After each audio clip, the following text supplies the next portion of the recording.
Clara Hayes ripped the $20 bill right out of the man's hand before he could stuff it back in his pocket. The whole backyard went dead silent. Ethan froze with his beer halfway to his mouth. "You bet on me," she said, not loud, not shaking worse than that calm. "You bet a grown man $20 that he couldn't get the mean lady next door to smile." She folded the bill once and slid it into her own jacket. "Fine. If you're going to gamble on me, gentlemen, at least make it worth watching." Nobody laughed. And nobody, not Ethan, not Mark, not Clara herself, knew that little green piece of paper would drag three broken people straight into the truth. Before you go any further, drop the name of your city in the comments, so I can see how far this story travels tonight. And if you believe some folks are worth more than a bet, subscribe, and stay with me to the very end. Ethan Cole never wanted to be the kind of man people talked about. He'd spent 29 years making sure of it. He kept his lawn short. He paid his bills the day they came. He said yes, sir, and no, ma'am, to people twice his age, even when they didn't deserve it. And he raised his daughter with the same quiet stubbornness his own father had used to raise him. No yelling, no drama, just a man who showed up. So when the whole mess started in his own backyard on a Saturday in June, the worst part wasn't that he'd been embarrassed.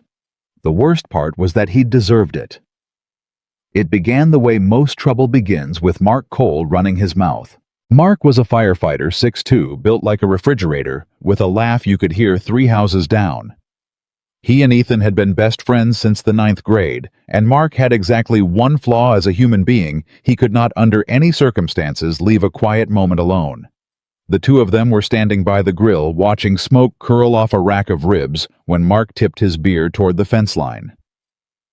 "You see who moved into the Delgado place?" Ethan didn't look up. "Somebody moved in?" "Somebody," Mark repeated like the word offended him. "Ethan, that's Clara Hayes." "That's supposed to mean something to me." Mark stared at him. "You don't know who Clara Hayes is?" "Should I, brother?" Mark set his beer down on the edge of the grill like he needed both hands for what he was about to say. "Clara Hayes is a city building inspector. The city building inspector. You know the site over on Fulton they shut down for 6 weeks last fall. The one that cost Dwyer Construction $140,000. Vaguely. Her, that was her. She walked onto that job with a clipboard, and she red-tagged the whole thing over a railing speck. Grown men contractors, foremen, guys who eat rebar for breakfast, they hide when they see her truck. There's a nickname. I don't want to know the nickname. They call her the Ice Inspector." Ethan flipped a rib. "That's a stupid nickname. It fits, though. Guy I know down at the station, his brother-in-law does drywall. He says she once made a crew tear out an entire ceiling because they buried a junction box. No warning. No, hey, fix it next time. Just nope. Rip it out. She doesn't smile. She doesn't blink. She doesn't do the little chit-chat thing. You say good morning to her, you're lucky you get a nod. And right then, because the universe has a cruel sense of timing, Clara Hayes came out onto her own back porch next door, maybe 40 feet away. She had a mug of coffee in one hand and a stack of mail in the other. Dark hair pulled back tight, reading glasses pushed up on her head. She wasn't looking at them. She wasn't looking at anything except the electric bill she was frowning at. Mark lowered his voice, which for Mark meant he only got about 30% quieter. $20, he said. Ethan finally looked up. What? $20 says you can't do it. Do what? Win her over, the ice inspector. Get her to actually like you, a real conversation. Get her to laugh even. I'll give you a whole month. Mark was grinning now, that big dumb grin that had gotten them both into trouble since they were 15. Come on, you're the quiet, sensitive type. Single dad, makes furniture with his bare hands. Ladies love that. If anybody's got a shot at melting the ice inspector, it's you. Ethan shook his head. I'm not betting on a person, Mark. It's not betting on a person, it's betting on you. That's the same thing. It is absolutely not the same thing. $20, 1 month. You get the coldest woman in the county to warm up to you, I pay. You strike out, you buy the beer for the summer. That's it. Low stakes. It's fun. And here is where Ethan Cole made the mistake he would spend the next several months trying to undo. He didn't say no. He should have. Every decent instinct in him said, no, leave it, that's a real human being over there reading her mail. But he was tired, and the ribs smelled good, and Mark was already laughing, and there's a version of every man that just wants to be one of the guys for 5 minutes. So instead of saying no, Ethan said the thing that felt safe. He said, "You're an idiot," which in the language of two men who have known each other since 9th grade is not a no. Mark, delighted, dug into his pocket, pulled out a crumpled 20, and slapped it onto the little side table by the grill. "There, it's official. 20 says you can't crack her." "I'm not touching that." "It's on the table, brother. It's just sitting there. It's destiny." And that's the moment, that exact moment, with the 20 on the table, and Mark laughing, and Ethan half smiling despite himself, that a voice came over the fence. Flat, even, close. "Which one of you is the idiot, and which one of you is the coward?" Both men turned. Clara Hayes was standing at the fence line. She'd crossed her whole yard without either of them noticing, because that is a thing she was apparently very good at, arriving before you knew she was coming. The coffee mug was still in her hand. Her expression hadn't changed at all. That was the frightening part. She wasn't angry. Angry would have been easier. She was just looking at them the way she probably looked at a support beam she'd already decided was going to fail. Mark's grin evaporated. "Ms. Hayes, hey, we were just—" "I heard what you were just." She took a slow sip of her coffee. "Firefighter Wright Station 19. Mark blinked. "Yeah. How'd you— You parked your truck in front of the hydrant on Ellison last Tuesday. Red curb. I remember faces." She let that sit for exactly 1 second, then moved on because she was done with Mark. He was not the interesting one. She looked at Ethan. Ethan, to his enormous credit, did not try to smile his way out of it. He did not do the thing men do, the AW shucks, it's not what it sounds like dance. He set his beer down, and he looked her in the eye, and he said the truth. "It's exactly what it sounds like," he said. "He bet me $20 I couldn't get you to like me, and I didn't say no fast enough. That's on me." For the first time, something moved in Clara's face. It wasn't a smile. Let's be clear. It was more like the very distant cousin of a smile, a single raised eyebrow, a fractional tilt of the head, the look of a woman recalculating. "Huh," she said. "I'm sorry," Ethan went on. "It was a stupid thing to be part of. You didn't move in here to be somebody's bar bet. I'd apologize better, but I don't really know how, without making it worse." "You could stop talking," Clara offered. "Yeah, that's fair." Silence. The ribs hissed on the grill. Mark looked like he wanted to climb inside the propane tank.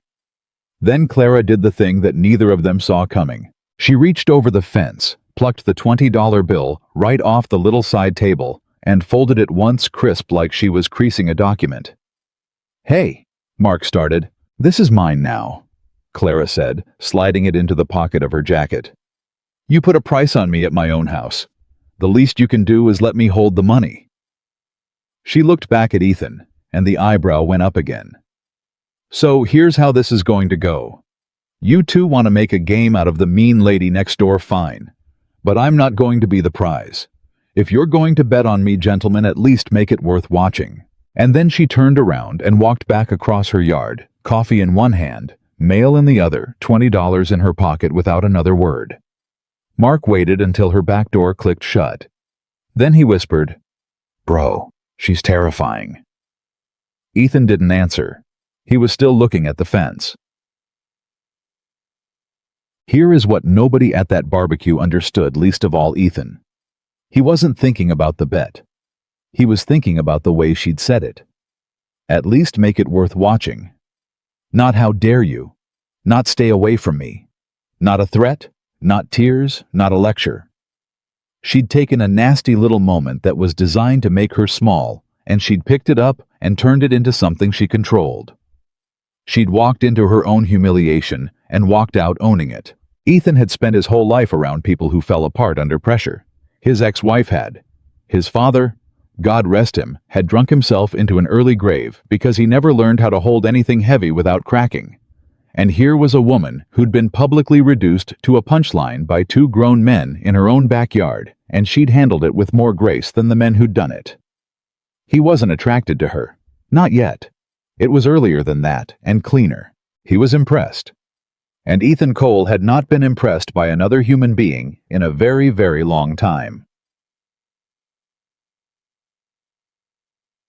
That night after everyone left, Ethan did the dishes while his daughter Lily sat at the kitchen counter drawing a picture of what she claimed was a horse but had the general proportions of a couch.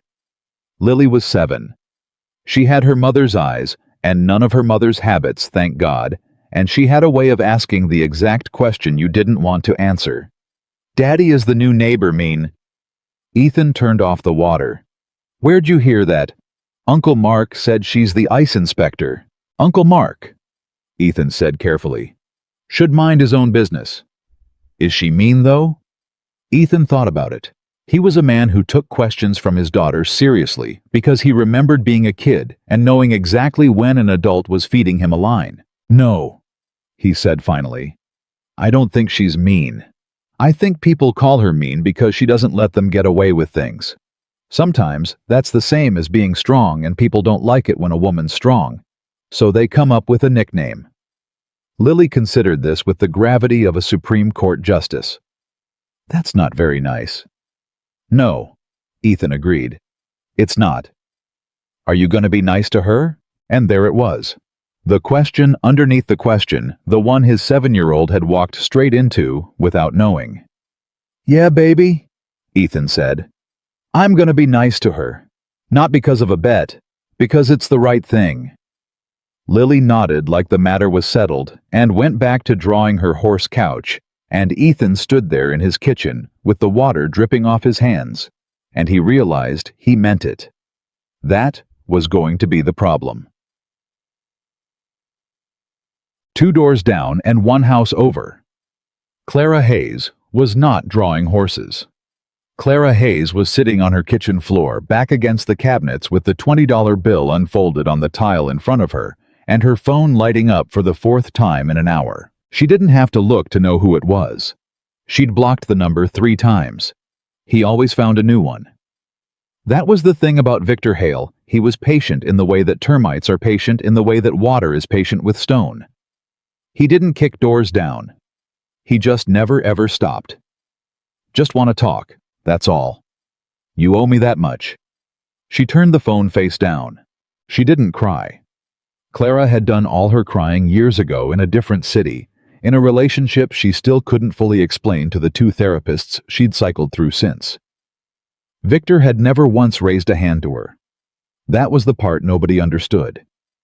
There were no bruises to point to, no police report, no dramatic scene. There was just 6 years of a man who could make her doubt her own memory, who could turn her every strength into a character flaw. "You're so difficult, Clara. You're impossible to please, Clara. No wonder you're alone, Clara, who could put up with this." She'd built her whole adult life out of the wreckage of believing him. She'd become an inspector because inspectors deal in facts. In codes. In right and wrong, you could measure with a tape and a level. Nobody could gaslight a load calculation. A beam was rated for the weight, or it wasn't. She'd made a career out of being the one person in the room who couldn't be talked into ignoring what was true, and people hated her for it. They called her cold. They called her the ice inspector. They said she had no heart. They had it exactly backwards. She had too much heart.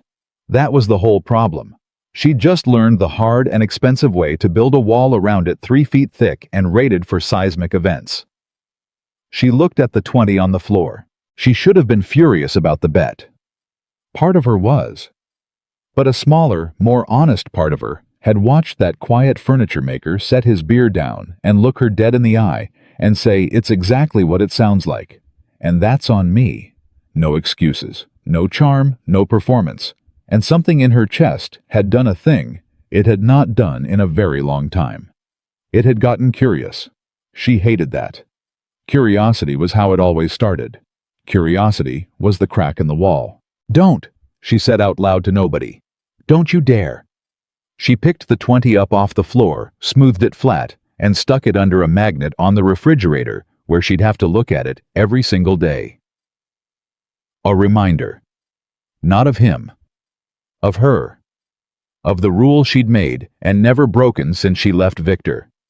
Nobody gets to decide what I'm worth but me. Gag.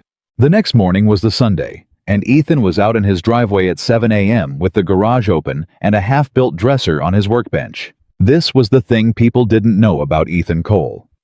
He built furniture for a living, but he built it for his life. When his head was full, when something was chewing on him, he went out to the garage and he put his hands on wood and the world got quiet. His father had left him almost nothing. A bad name, a drinking problem to inherit and refuse, and one good set of chisels. Ethan had turned those chisels into a whole existence. He was sanding a drawer face when he heard the crunch of gravel and looked up to find Clara Hayes standing at the end of his driveway in running clothes, hair down for once, out of breath. He straightened up slow. "Morning. You're up early." "So are you." She nodded at the garage. "This how you make a living, or just how you avoid your neighbors?" There it was again, that dry, flat delivery that most people mistook for coldness. Ethan was starting to understand it wasn't cold at all. It was a test. She said something with a hook in it, and waited to see if you'd flinch. He didn't flinch. "Little of both," he said, and went back to sanding. That was it. He didn't chase. He didn't invite her in, didn't lay on the charm, didn't try to win anything. He just told her the truth and let her decide what to do with it. And that, though neither of them would have said it out loud, was the exact opposite of everything Victor Hale had ever been. Clara stood at the end of the driveway a moment longer than she needed to. "That dresser," she said finally. "The drawer's gonna stick. You didn't leave enough clearance on the runner." Ethan looked at the drawer, looked at her. "You don't even know what kind of runner I'm using." "Bottom mount. I can see the dado from here." She shrugged. "It'll swell in the summer. Stick every August. Leave yourself a 30-second on each side." And she jogged off down the street before he could answer. Ethan stood there for a long moment. Then he pulled the drawer, measured the clearance, and grinding his teeth the whole time, found out she was right. "Son of a gun," he muttered. Down the block. If he could have seen it, Clara Hayes was smiling for the first time in about a month. Just a little. Just to herself. Just where nobody could see it, and use it against her. The bet was already dead. Both of them knew it, and neither of them had said it. It had died the second she took the 20 off the table, the second he told the truth, in front of God and Mark and everybody. What was left wasn't a bet. What was left was two people who'd each spent years building walls for very good reasons, standing on either side of a fence. Each one wondering carefully, quietly, in the private hours, where nobody could see whether the other one might be the first person in a long time worth taking down a single brick for. Ethan didn't know about Victor yet. He didn't know about the phone that lit up all night, or the 6 years, or the reason a strong woman had built her whole self out of things you could measure with a level. He just knew that his difficult neighbor had walked into a humiliation and walked out standing taller than the men who caused it, and had then correctly diagnosed a flaw in his cabinetry from 40 feet away. And he could not stop thinking about it. And Clara didn't know about the chisels, or the father, or the little girl drawing a horse that looked like a couch. She just knew that a quiet man had looked her in the eye and refused to lie to her, which was so rare in her experience that she'd had to go home and sit on the floor about it. 2 doors down, the 20 sat under a magnet on her refrigerator. And 140 miles away in a city Clara had left specifically so she would never have to see it again. Victor Hale was sitting in his car outside an address he shouldn't have had, looking at a photograph on his phone of a woman jogging past a garage next to a man he didn't recognize. He'd been patient for 3 years. He was starting to feel like his patience was about to pay off. But Clara Hayes was done being anybody's bet, anybody's prize, anybody's project. She just didn't know yet how much it was going to cost her to prove it, or that the quiet man next door, the one who told the truth and didn't chase, was going to be standing right beside her when she did. The son of a gun, who couldn't leave a stuck drawer alone, showed up at Clara Hayes' door 6 days later, And he wasn't holding flowers, and he wasn't holding an apology. He was holding the drawer. Clara opened the door in a gray city sweatshirt with a pen still tucked behind her ear from whatever paperwork she'd been buried in, and she looked at the drawer, and then she looked at Ethan, and she said, "You're kidding." 32nd on each side, Ethan said. "You were right. It slid clean the first try. I don't like it, but you were right." "So you brought me the drawer." "I brought you the drawer." She stared at him for a second like she was recalculating a load again. Most men would rather lose a finger than admit a woman fixed their work. "Most men are wrong a lot then," Ethan said. "Seems like a hard way to live." And there it was, the first real crack. Not a smile exactly, but the corner of her mouth did something, a small involuntary thing she caught and killed a half-second too late, and both of them saw it happen, and both of them pretended they didn't. Clara took the drawer out of his hands like she was confiscating it. "I'm keeping this," she said. "Evidence." "Evidence of what?" "That you can be taught." And she shut the door. Ethan stood on her porch for a second, and then he laughed quiet just to himself, walking back down her steps, because he understood standing there that he'd just won something, and it wasn't the bet. The bet was dead. This was different. This was the sound of a woman letting exactly one brick come out of a 3-foot wall and enjoying it, and hating that she enjoyed it. That was a Tuesday. By Thursday, things had already changed in a way neither of them would have admitted to a living soul. It started at the fence. Clara had a bad habit, which was that she worked too much and ate too little, and stood in her backyard at 9 at night going through inspection reports on her phone, because the office chair hurt her back and the yard was quiet. Ethan had a different bad habit, which was that he couldn't sleep, hadn't been able to since the divorce, and so he was out in the garage most nights until the neighbors' lights went off. So it was almost mathematical that they'd end up at the fence at the same time, her side and his side, two people who were bad at resting. "You always work this late?" he asked, the first night not looking up from the piece he was sanding. "You always sand at midnight." "It's 10. "It's 10:40. "Huh." He checked his phone. "It's 10:40. She almost smiled again. He was learning to watch for it. The almost smile, the way you'd watch for a deer at the edge of a field. Hold still, don't spook it, let it come out on its own. "You never told me your name," she said. "First night. You told me the truth about the bet, which nobody does, but you never told me your name." "Ethan." "Ethan what?" "Cole." Something flickered across her face. "You're the Cole that does the built-ins, the kitchen on Marchetti, the window seat with the hidden storage." "You've seen my window seat." "I inspected the addition it went into," Clara said. "Whoever framed that job should be arrested. But the finished carpentry was the only thing in the house up to code. I remember thinking somebody in this town still gives a damn." She paused. "That was you." Ethan set the sanding block down. It was the first compliment he'd gotten from her, and she'd delivered it like a citation deadpan buried in an insult about somebody else's framing, and it landed harder than any compliment he'd gotten in years precisely because she clearly didn't hand them out. "That was me," he said. "Huh," Clara said again. And that was the whole conversation, but he noticed she didn't go inside for another 20 minutes. The thing about Ethan that Clara couldn't file away, and Clara filed everything that was her whole nature, she needed people sorted into categories she could measure, was that he didn't want anything from her. She'd spent her entire adult life reading The Angle. Every contractor who bought her a coffee wanted a variance. Every man who complimented her wanted access. Victor had wanted all of her every square inch and had spent 6 years slowly annexing it. She'd gotten so good at spotting the ask underneath the kindness that she'd forgotten kindness could come without one.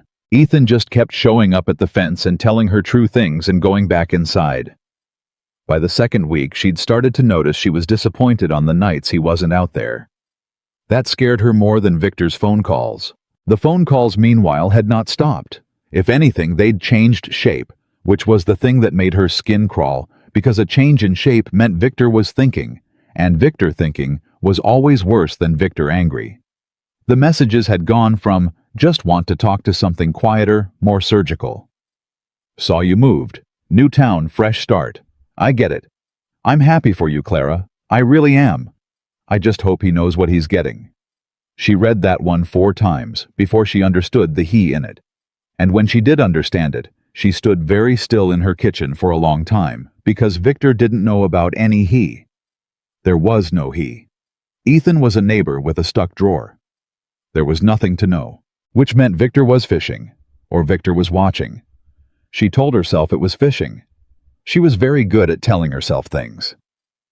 The night it broke open, the real crack, the one that couldn't be pretended away, started stupid. It started with a smoke detector. Ethan was in the garage a little before 11 when he heard it. The specific electronic shriek of a hardwired detector going off next door, and he was over Clara's fence and pounding on her back door before he'd even decided to do it, because he was a man who'd lost a father to bad decisions in the dark, and he did not take alarms lightly. She yanked the door open with a stepladder in one hand and a look on her face like she was going to murder the ceiling. "It's the detector," she snapped. "It's not a fire. It's a 9-volt battery from the Clinton administration. Would you please stop pounding on my—" "Then let me change it. You're gonna fall off that ladder." "I am a licensed building inspector. I think I can operate a—" "You've got a stepladder rated for a 200-pound man, and you're standing on the top rung, which every single warning label tells you not to do, so either you don't respect the codes you enforce, or you're too stubborn to ask for help, and I know which one it is." That stopped her. The alarm was still shrieking. They were both standing in her kitchen at 11 at night, glaring at each other, and Ethan realized what he'd said, and braced for her to throw him out. Instead, and this was the moment, this was the brick coming out of the wall, the big one, the load-bearing one, instead of getting cold, she started to laugh. It came out of her like something she'd forgotten how to do, rusty and surprised and real, and she put the ladder down and pressed the back of her wrist to her mouth like she could stop it, and she couldn't. "Get up there and change the stupid battery," she said, laughing. "God, fine, you win. You respect the codes more than I do. Get up there." He got up there. He changed the battery. The alarm stopped. And in the sudden ringing silence of her kitchen, Ethan looked down from the ladder and saw Clara Hayes actually laughing, hair a mess, guard all the way down for one unguarded second, and he thought, oh no, and he thought it with real dread, because he'd promised his daughter he was going to be nice to this woman as a matter of principle, and instead he'd gone and fallen for her, which was a much more dangerous thing to do to a person who'd already been used as somebody's bet. "What?" Clara said, catching the look. "What's that face?" "Nothing." He came down off the ladder. "You should get a carbon monoxide detector too. Yours is missing." "Don't inspect my house, Ethan. I'm just saying, don't inspect my house." But she was still smiling when she said it, and she made him a cup of coffee, even though it was 11 at night, and they sat at her kitchen table, and that was the first time either of them stayed on purpose. They talked for 2 hours. It didn't feel like 2 hours. She told him about her job, the real version, not the ICE inspector version, how she'd red-tagged a daycare last year, because the emergency exit had been chained shut to keep the toddlers from wandering, and how the owner had screamed at her in the parking lot, called her a heartless witch, told her she was going to cost 40 families their childcare, and how she'd stood there and taken it. Because 6 weeks later, a fire at a different daycare across the county.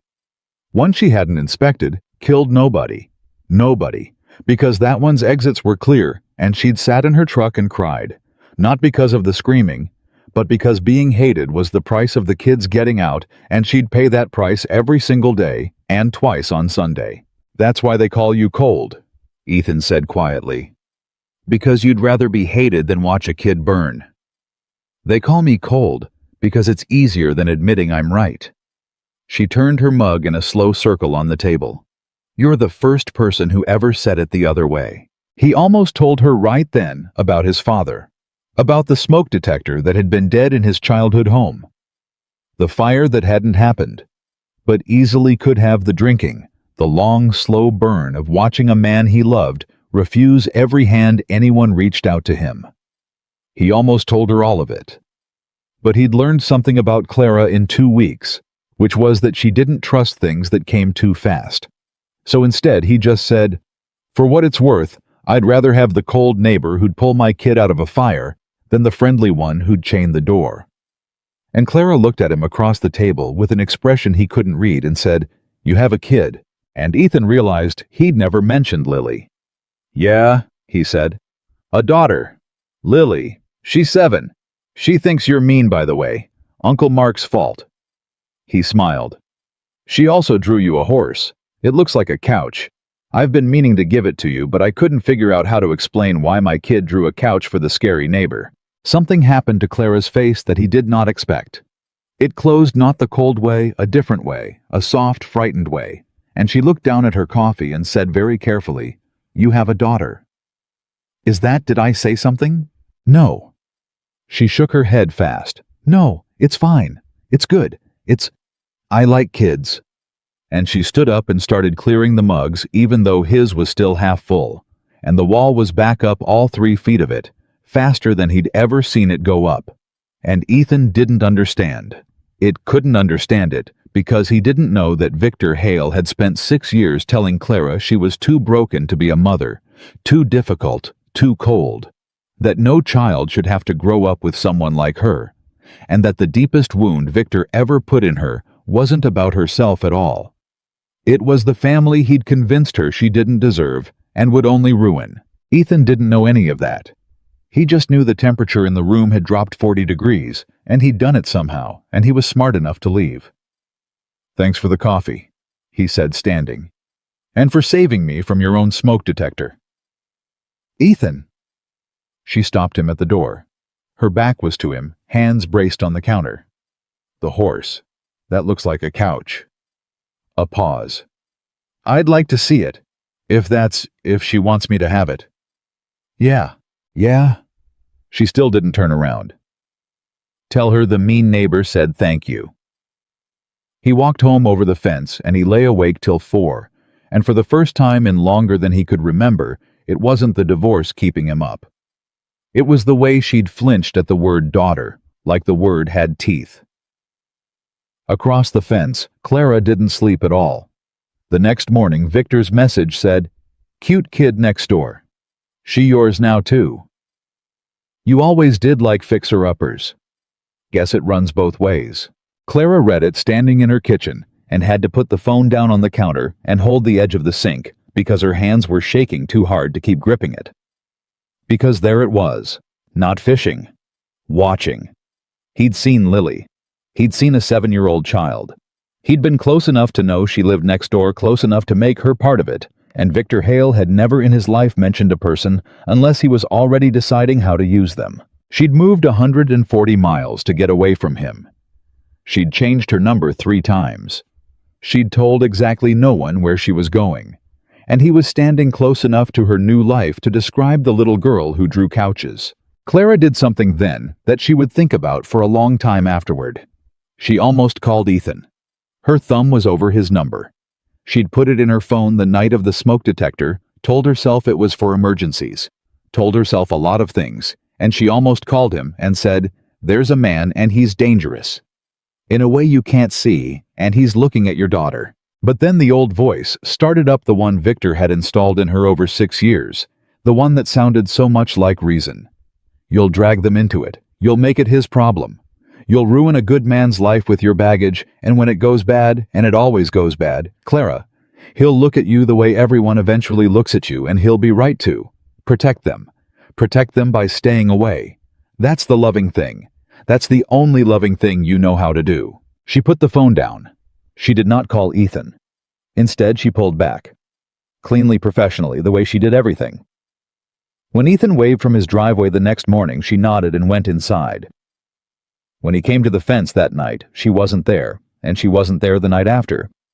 And by the 3rd night, Ethan stood in his backyard with a piece of sandpaper he wasn't using, looking at her dark kitchen window, understanding that a door had closed and having no idea why. He told himself to let it go. She didn't owe him anything. The bet was dead, the neighbor was private, that was her right. He told himself that for about a week, and then Lily's horse that looked like a couch was still sitting on the kitchen counter, where he'd propped it, and every time he saw it, he thought about a woman flinching at the word daughter like it was a slur, and Ethan Cole was not built to let that go. So he did the only thing he knew how to do, which was the honest thing. He wrote a note. He was not a note writer. It took him 4 drafts, and the final version just said, "Whatever I said about my kid, I got it wrong somehow, and I'm sorry. I don't need to know why. Lily still wants you to have the horse. It's on your porch. E." And he taped it to the couch horse and left it on her doormat and went to work and told himself that was the end of it. It was not the end of it. Clara found the drawing on her porch at 6 in the morning on her way to a job site, and she read the note standing in the cold, and she looked at the horse that a 7-year-old she'd never met had drawn for the mean lady next door, and Clara Hayes, who had done all her crying years ago in a different city, sat down on her own front steps at 6 in the morning and cried like the wall had finally cracked all the way through, because that was the thing Victor had never understood about her, and Ethan had understood in 2 weeks without even trying. She didn't want to be conquered. She didn't want to be won.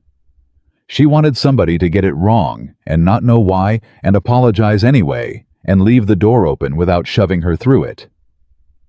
She wanted exactly the thing this quiet furniture maker had just done, and the fact that she wanted it so badly, the fact that a child's drawing of a couch horse had gotten past a wall rated for seismic events, terrified her all the way down to the foundation. She kept the horse. She put it on her refrigerator next to the $20 bill. And she went to Ethan's house that night after Lily was asleep, and when he opened the door, she didn't come in, and she didn't sit down. She stood on his porch with her arms crossed like she was cold, even though it was June, and she said, "I'm going to tell you something, and I need you to not fix it. Can you do that? Because you're a fixer. I can see it all over you. You fixed my smoke detector and my drawer, and you'd fix me too if I let you. And I need you to just listen and not fix anything. Can you do that?" "Yeah," Ethan said. "I can do that." "There's a man," Clara said. And then she stopped because saying it out loud made it real, and she'd worked so hard to keep it unreal. "His name is Victor. We were together 6 years. He never hit me. I need you to understand that up front because everybody's first question is, did he hit you? Like that's the only kind of damage there is, and it's not the worst kind. The worst kind is the kind you can't point to." She was talking fast now, faster than he'd ever heard her, all the professional flatness gone. "He never hit me. He just spent 6 years teaching me that everything strong about me was a defect, that I was cold, difficult, impossible to love, that I'd ruin anybody I got close to. And I left. I left, and I moved, and I changed my number, and I did everything right. Everything. And it doesn't matter because he found me anyway. He's been messaging me since before you and I ever said a word to each other. And 3 days ago..." Her voice finally cracked, the first real fracture in it. "3 days ago, he sent me a message about Lily. He described her. Ethan, he knows about your daughter. He's been close enough to see her. And I pulled away from you because the voice in my head that still sounds like him told me the loving thing to do was protect you both by disappearing, and I almost did it. I almost just vanished on you, and then your kid's horse showed up on my porch, and I couldn't..." She stopped. She was out of words and out of air. Ethan didn't fix it. He'd promised he wouldn't, and it was the hardest promise he'd ever kept because every cell in his body wanted to. He wanted to ask what Victor looked like, and where he was, and whether he owned a truck he could go find. He wanted to call Mark. He wanted to stand between this woman and everything that had ever hurt her. But he'd made a promise, so instead of doing any of that, he said the only thing that was actually true and actually helped. "I believe you," he said, "about all of it. The kind of damage you can't point to. I believe that's real, and I believe it's the worst kind. My dad did a version of it to himself and to us, so I believe you." He took a breath. "And I'm not scared. Not of him knowing about Lily, not of your baggage, not of any of it. You told me not to fix it, and I won't. But I'm not going anywhere either, and that's not me being a hero, that's just me telling you a true thing the way I always do. You can pull back if you need to. I'll still be at the fence. Clara stood on his porch and looked at him for a long, long time. "You're a real problem, Ethan Cole," she finally said, and her voice was wrecked and almost laughing. "You know that you're a genuine problem. I've been told. She didn't come in that night. She wasn't ready, and he didn't ask her to be, and that the not asking was worth more than 100 nights of him asking. But she was at the fence the next evening, and the one after that, and something between them had shifted from a game into something with weight, something load-bearing, something that could hold real trouble, which was good. Because real trouble was coming. It came on a Wednesday, 12 days later, in the form of a truck Ethan didn't recognize, parked across the street from Clara's house at 7 in the morning. Engine running, a man behind the wheel just sitting there. Ethan noticed it on his way to grab the paper.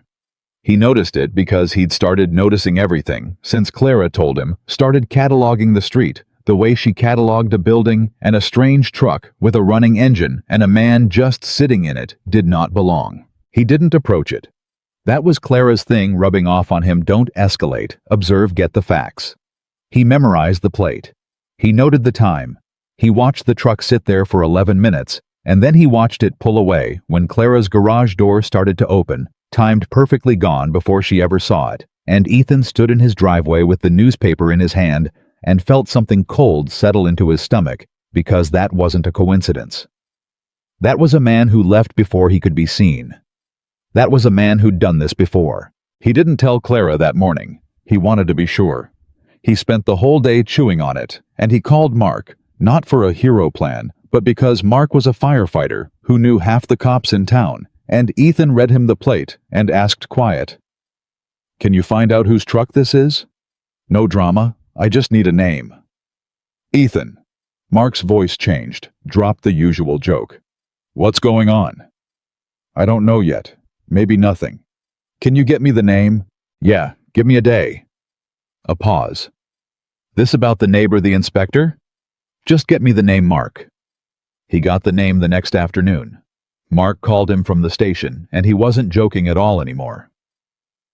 "Truck's registered to a Victor Hale," Mark said. "Address is 140 miles out.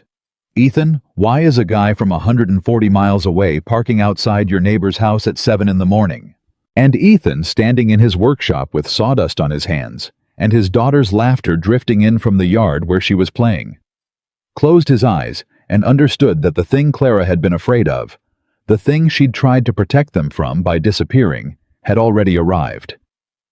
It was already here. It had been sitting across the street in a running truck, watching her garage door, and it had a name, and the name was real, and there was no more pretending it was fishing. "Mark," Ethan said, "I need you to do me one more favor, and I need you to not ask why yet. Can you do that?" "Yeah, I need you to be around this weekend. Close. Phone on." Ethan looked out at Lily, doing cartwheels in the grass at Clara's quiet house next door, at the empty spot across the street, where a truck had sat for 11 minutes waiting for a woman who'd done everything right and still couldn't get free. "Something's coming," he said. "I don't know what shape it's going to take, but it's coming, and when it gets here, I'm not going to be able to keep my promise to not fix it. So I'm going to need my best friend." He hung up, and that evening, when Clara came out to the fence with her phone and her tired eyes and her guard finally starting to come down a little more. Each night, Ethan looked at her across the boards they'd been talking over for a month, and he made the hardest decision he'd made in years. He decided to tell her about the truck. Not to fix it. To hand her the facts the way she'd want them, the plate and the time and the name, because she was an inspector, and she dealt in what was true, and she deserved the truth, even when the truth had a running engine and a man's name and had been parked 40 feet from her front door. "Clara," he said, "I've got something to tell you, and you're not going to like it, and I need you to know I'm telling you because you deal in facts, and you deserve the facts. Not because I'm trying to fix anything." She went very still. She knew that tone. She'd used that tone on 100 homeowners right before she told them their house wasn't safe to live in. "There was a truck," Ethan said, "yesterday morning, and I think other mornings too, across the street, a man just sitting in it watching your garage. He left the second your door started to open every time before you could see him." He said it steady, he said it clean, He gave her the facts, the way she gave people facts, and he watched the color drain out of her face. I got the plate. Clara, I had it run. He took a breath. The truck belongs to Victor Hale. Clara didn't say anything. She just reached out and gripped the top of the fence, both hands. Knuckles white, the same way she'd gripped the sink the morning of the message about Lily. And she stood there holding onto a fence in her own backyard, like it was the only solid thing left. And Ethan watched a woman who'd spent 6 years learning to hold heavy things without cracking come right up to the edge of cracking, and it was the worst thing he'd ever had to just stand and watch without fixing. "He's here," she whispered. "He's actually here. He's not 140 miles away sending messages. He drove here. He's been sitting outside my house." She looked up at Ethan, and her eyes were doing something he'd never seen them do, not crying worse than crying a kind of hunted stillness. "He watched my garage. He watched to see when I leave. Do you understand what that means? He's not trying to talk to me anymore. When they're just trying to talk, they knock on the door. When they sit in a truck and watch when you leave." She stopped. She was an inspector. She knew what a pattern of behavior meant when it stopped being about contact and started being about surveillance. "When they do that," Ethan said quietly, finishing the thing she couldn't, "it's not about you coming back anymore. It's about control. It was always about control." Clara let go of the fence. Something was changing in her right there in front of him, a decision forming. He could see it moving across her face like weather. The stillness was hardening into something else. The messages, the finding me, all of it. It was never about wanting me back. Victor doesn't want me back. Victor wants to know he can still reach me. He wants to know that no matter what I do, no matter how far I run, or how well I do without him, he can still put his hand on my life whenever he decides to. That's the whole thing. That's the only thing it's ever been. Her voice was getting steadier now, not softer, steadier, the way a voice gets when a person stops being afraid and starts being furious. "And I have spent 3 years letting him. Blocking numbers and moving towns and keeping my head down and telling myself the loving thing to do was disappear. Making myself smaller and smaller so he'd have less to grab onto. That's what he trained me to do. Shrink, and I did it. For 3 years I did exactly what he wanted." "Clara," he looked at your daughter. She said it flat and cold and final, the ice inspector all the way, but Ethan understood now that the ice had never been the absence of feeling. It was feeling under so much pressure, it had turned solid. He sat in a truck, and he watched to see when a woman leaves her house, so he could know her patterns 40 feet from where a 7-year-old does cartwheels in the yard. He made a child part of it. To scare me. He made your kid a tool to scare me. She looked at Ethan, and the hunted stillness was gone, burned clean off, and what was left in her eyes was something he'd been waiting a month to see her turn on anyone. "I'm done shrinking." Ethan didn't say anything. He'd promised not to fix it, and for the first time, he understood that he wasn't going to have to, because Clara Hayes wasn't a woman who needed fixing. She was a woman who'd been convinced for 6 years by a master that her strength was the thing wrong with her, and she'd just standing at a backyard fence with her hands shaking and her ex-boyfriend's truck haunting her street, remembered that it wasn't. "I need to make some calls," she said. "Tomorrow. First thing. A lawyer I should have called 3 years ago. And I need to document everything, every message, every number, the truck, the plate, the times, all of it, because that's what I'm good at. That's the one thing that man could never take from me. I know how to build a case that holds." She was already somewhere else, already working the professional, coming back online with a vengeance. Then she stopped, and she looked at Ethan, and for just a second, the working stopped, and something bare showed through. "Thank you," she said, "for telling me, for handing it to me straight instead of hiding it to protect me. Everybody wants to protect me by keeping me in the dark. You're the first person who protected me by turning the lights on." "You deal in facts," Ethan said. "Seemed like you should have them." "I deal in facts," Clara agreed. And then she said the thing that changed everything between them. The thing that took it from a game to a bet, to a friendship, to whatever this was becoming. All in one sentence, delivered in that dry, flat voice that he'd stopped mistaking for cold a long time ago. You know the worst thing he ever did. Worse than the messages, worse than the truck. She almost smiled, that rusty, broken almost smile. For 6 years he made me believe I'd have to face the ugly stuff alone, that I was too much for anyone to stand next to. And you stood next to it. You didn't even hesitate. You just stood next to the ugly stuff like it was nothing. Her voice caught. Nobody's ever done that. In my whole life. Nobody has ever once just stood next to it. I'm not going anywhere, Ethan said. I keep telling you that. I don't know how to say it so you'll believe it. I'm starting to believe it. Clara wiped her face with the back of her wrist, quick and impatient, like the tears were an inefficiency. That's the scary part. I'm starting to believe it, and Victor's sitting in a truck outside my house, and those two things are happening at the same time, and I don't get to fall apart about either one, because tomorrow I have to be smarter than a man who's spent 6 years studying how to break me. She squared her shoulders. The wall wasn't up. That was the thing Ethan noticed, the thing he'd remember. She was standing there raw and scared and furious with no wall up at all, and she was still standing. So, I'm not going to fall apart, Clara said. I'm going to build a case, and I'm going to end his access to me for good. Not negotiate, not explain. End it. She looked at him. And I'd like you to be there, not to fix it, just to stand next to it. Since you're apparently the only person alive who knows how. I'll be there, Ethan said. Okay. Clara nodded once, the way she nodded when a beam passed inspection final and certain. Okay. She turned to go inside, and then she stopped, one hand on the fence, and she said one more thing over her shoulder without looking back, quiet enough that he almost missed it. For the record, Clara said, you already won the bet. Weeks ago. The night you brought back the drawer. A pause. I just wasn't going to tell you because you'd have gotten a big head about it. And she went inside and her kitchen light came on, and through the window Ethan could see her sit down at the table and pull out a legal pad and start writing, building the case. Doing the one thing Victor Hale had never been able to take from her.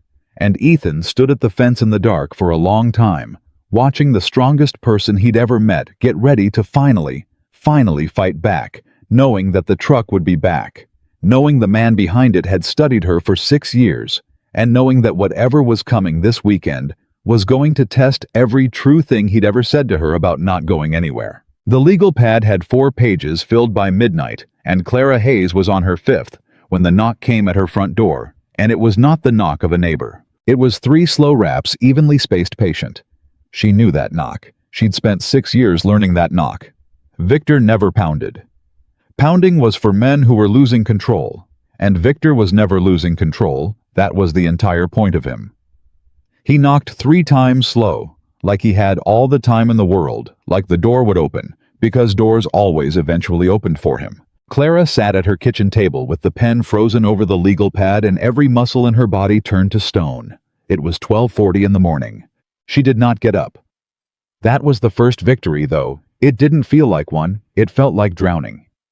3 years of training screamed at her to open the door, to manage him, to keep him calm, because a calm Victor was a Victor you could survive, and an inconvenienced Victor made you pay for weeks. Every instinct she'd built to stay alive inside that relationship told her the fastest way through this was to open the door and be small and be pleasant and get it over with. She picked up her phone instead. Her hands were shaking so badly it took her 2 tries to hit Ethan's name. He answered on the first ring. He hadn't been asleep. He'd told her he never slept, and it turned out that was going to matter. Clara? He's at my door. She kept her voice down to almost nothing. Right now. Victor. He's knocking on my front door and it's 1:45 in the morning. There was a sound on the other end, like a man already standing up. Don't open it, Ethan said. Are you hearing me? Do not open that door. I'm coming. Ethan, don't. If you come over here, it'll escalate. Clara. His voice was calm, and it was flat, and she realized the exact tone she used on people. The tone that said, I have already decided, and I am not going to argue about it. I'm not coming over there to fight him. I gave you my word I wouldn't fix it, and I meant it. I'm coming, so you're not alone with him at your door at 1 in the morning, that's all. You don't have to be alone with this. Stay on the phone. The knock came again, 3 slow raps, and then Victor's voice through the door, pitched low and warm and reasonable, the voice that had narrated the destruction of 6 years of her life. Clara, I can see the lights on. I just want to talk. 5 minutes. You owe me 5 minutes after everything. Don't you think? Come on, don't make this weird. I drove all this way. She closed her eyes. That was the whole machine right there in 4 sentences. You owe me. Don't make this weird. Look what I did for you. Guilt. Then the reframe that any resistance was her being difficult, then the debt she never agreed to. She'd heard it 1,000 times, and it had worked 1,000 times, and the horror of it was that even now, even knowing exactly what it was, she could feel it reaching for the handholds it had worn into her over the years. Feel the old Clara wanting to rise up and open the door just to make the discomfort stop. I hear him, Ethan said in her ear. I'm coming out my front door right now. Keep the phone on. Don't say anything to him. You don't owe him a single word, Clara. Not one. She heard Ethan's front door open next door. She heard his footsteps on the walk. And through her own front door, she heard Victor go quiet. And then she heard him say in a completely different voice, the flat one, the one under the warm one. Who's that? That was the moment Clara understood something she'd never quite let herself see in 6 years. Victor wasn't afraid of her leaving. He'd proven that. She'd left, and he'd followed. Victor was afraid of witnesses. He was afraid of another person seeing the machine work because the machine only worked in private in the dark, in the space where it was just his word against her memory. The second, there was another adult standing on that walk. The whole thing changed, and she heard it change in his voice, heard the warmth drain out, and something colder and more careful take its place. Evening, Ethan said. She could hear him now through the door too close, calm, giving nothing. Help you with something? This doesn't concern you, friend. Victor's voice. This is between me and Clara, family business. Go back inside. See, I would, Ethan said, and there was something almost pleasant in how easy he sounded. Except it's 1 in the morning, and you're at a woman's door who didn't invite you, and I live right here, and that concerns me quite a bit, actually. So I'm going to stay right where I am. You have no idea what you're getting into. Victor quieter now. She'd tell you her side. She's good at her side. She's real good at making people think she's the one who got hurt. You want to know what it was actually like living with her? You want to know how many times No, Ethan said. He didn't raise his voice. He didn't take the bait, didn't defend her, didn't argue because arguing was the door Victor was holding open and Ethan wasn't dumb enough to walk through it. I don't want to know your version. I know her. That's enough. Now I've already called it in. My buddy's a firefighter. He's got friends who wear a different uniform, and one of them's on his way to do a welfare check on this address because there's a man at a woman's door at 1 in the morning who won't leave. So you've got about 4 minutes to be somewhere else, and I'd use them. That was a bluff about the timing and the truth about the call Ethan had texted Mark the second he hung up his own front door, and Mark, God bless him, had made exactly 1 phone call, and there was in fact a patrol car rolling. But Victor didn't know the timing was a bluff. And here is the thing about men like Victor Hale. They are cowards who have simply never been caught, and the entire architecture of their power depends on never being in a room with consequences. The word police did something to Victor that 6 years of Clara's tears never had. It made him leave. But he didn't leave quiet. They never leave quiet. Through the door, Clara heard him raise his voice for the first time in the entire encounter, and it wasn't at Ethan. It was aimed at the door. At her. You think this changes anything? Victor called. You think some handyman standing on a sidewalk changes what you are? I know you, Clara. I know exactly what you are. And in 6 months, when he figures it out too, when he sees the cold and the impossible, and the way you turn everything into a fight, you're gonna remember. I'm the only one who ever actually understood you and stayed. Nobody else is gonna stay. Nobody ever stays. You're gonna be right back where you—" "She's not opening the door," Ethan said, cutting him clean off. "And you're out of minutes." There was a long silence. Then footsteps, unhurried deliberately. Unhurried, a man leaving on his own terms, so he could tell himself he chose to. A truck door. An engine. And then finally the sound Clara had been waiting 3 years to feel in her chest, the sound of Victor Hale driving away from her. She sat at her kitchen table, and she did not move for a full minute. "Clara!" Ethan's voice still in her ear, gentle now. "He's gone. I watched the truck turn off your street. I'm gonna stay out front till the patrol car comes through just so it's on record. You did it. You didn't open the door. Do you hear me? You didn't open the door." And Clara Hayes put her forehead down on her own kitchen table next to 5 pages of a legal pad, and she started to shake, not crying, just shaking the whole body, letting go of a terror it had been holding rigid for the better part of an hour, because he was right, and she couldn't believe he was right. She hadn't opened the door. For the first time in 6 years, Victor Hale had knocked, and she had not opened the door. "I didn't open it," she said into the table. "You didn't open it. I wanted to." "God, Ethan, you don't understand. I wanted to so bad, every part of me wanted to just open it and make it stop. But you didn't." His voice didn't waver. "You wanted to, and you didn't. That's not the absence of fear, Clara. That's the whole thing. That's courage. The other thing's just people who never got scared." She laughed, wet and broken, into the wood of the table. "You stole that. That's my line about the daycare." "Yeah, well, it was a good line. That was 1 a.m. on a Thursday, and it was the night everything turned. Though the turning didn't feel like triumph. It felt like survival, which is a rougher and more honest thing."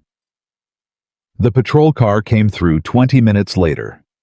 Ethan spoke to the officer at the curb, gave the plate, the time, the pattern, all the facts Clara had taught him to gather without ever meaning to teach him, and the officer wrote it down and said the words "documented incident and pattern of behavior, and you'll want to file for a protective order." And Clara, standing now in her own doorway, with a blanket around her shoulders because the shaking wouldn't fully stop, heard those words and felt something click into place. File for a protective order.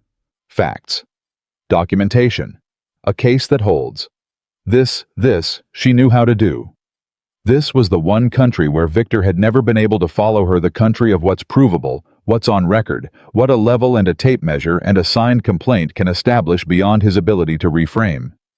He'd spent 6 years making her doubt her own memory. But you cannot gaslight a police report. You cannot make a woman doubt a timestamp. The officer left. Ethan walked her back to her door. He didn't come in. He never came in unless she asked, and she noticed it every single time, the way he stopped at the threshold of her, like she was a place he refused to enter without permission. "You should sleep," he said. "I'm not going to sleep." "No," he agreed. "Probably not." He stood there a second. "You want me to sit on my porch a while, not in your space, just where I can see the street, in case." And Clara, who had spent 3 years and 140 miles building a life where she needed no one, where needing was the weakness Victor had taught her, it was looked at this quiet man offering to sit on his own porch in the dark, just so she wouldn't be watching an empty street alone. And she said the hardest word in her entire vocabulary. "Yes," she said. "Please."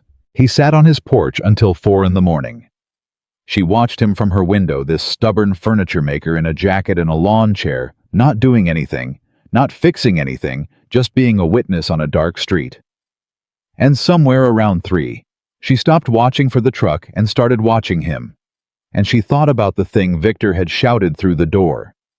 "Nobody ever stays." And she looked at the man who had so far done nothing but stay, and she understood that Victor had been telling her about Victor the whole time.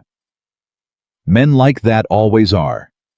When they tell you nobody will ever love you, what they mean is, I never did, and I need you to think that's the ceiling. She did not sleep, but she wasn't afraid either, which was almost stranger. The next morning, 8 a.m. Friday, Clara called the lawyer she should have called 3 years ago. Her name was Denise Okafor, and Mark had gotten the referral through the same firefighter grapevine that had produced the license plate, and Denise Okafor had been doing domestic protective orders for 19 years and did not waste a single word. Clara laid it all out on the phone, the whole architecture of it, 6 years, and the leaving, and the messages, and the 3 block numbers, and the truck, and the knock at 12:40, and the exact words through the door. And she laid it out the way she'd lay out a structural failure, in order with evidence. No emotion in the delivery, because the emotion would have made it harder to be believed. And Clara had learned a long time ago that a woman is only believed when she sounds like she isn't feeling anything. Denise Okafor listened to the whole thing. And then she said something that broke Clara open worse than any kindness had. She said, "Ms. Hayes, everything you just described is textbook coercive control, and the fact that he never hit you is not going to make this harder in this state. As of 2 years ago, it makes it easier because the law finally caught up to what people like him actually do. You have a case. You have a real, documentable, winnable case. I need you to hear me say that because I've done this 19 years, and I can hear in your voice that some part of you still thinks you're going to open your file, and I'm going to tell you it wasn't that bad. It was that bad, and you have a case." Clara sat down. She hadn't realized she'd been standing. "It was that bad," she repeated. "It was that bad," Denise Okafor said. "Now let's build the thing that ends it." They built it over the next 4 days.